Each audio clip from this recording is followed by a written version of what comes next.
Hi guys, I'm Vina and I've been teaching pole dance for over 14 years. Today I'm going to talk about how to choose the right pole studio or online resource for you. First, understand that not all studios or instructors cater to everyone.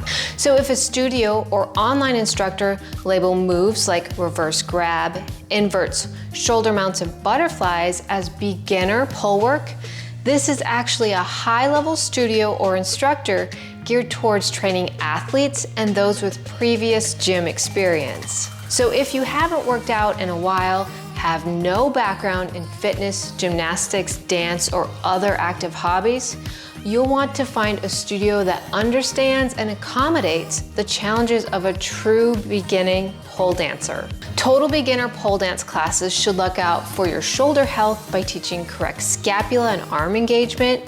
You should also perform strength work for your shoulders, wrists, and hands for at least 2 weeks before learning static spins where both feet come off the ground.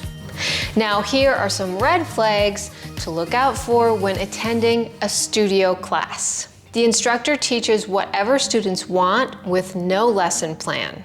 The instructor won't or can't offer easier or more advanced alternatives for pole tricks, flexibility, or strength work. The studio doesn't focus on or offer conditioning and strength in beginner classes or as an additional class. The instructors are unable to recommend what strength work or flexibility training you can do to improve on a trick. As a beginner, instructors physically put you or manipulate you into new tricks instead of helping you build a solid foundation so you can do it on your own.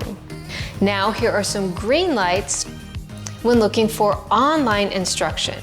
You're able to get answers or help from the instructor within a reasonable amount of time. The instructor will look at videos of you and provide feedback. Pole tricks are placed in order so you know what tricks are okay for your level and so you can build a solid foundation. They offer online plans or programs for you to follow with everything included, like rest days, when to stretch, and what strength work to work on to improve your skills. The labels for pole levels are reasonable for the average person who has no fitness, gymnastics, or dance experience. I hope my red flags and green lights can help you choose the right instructor for your journey.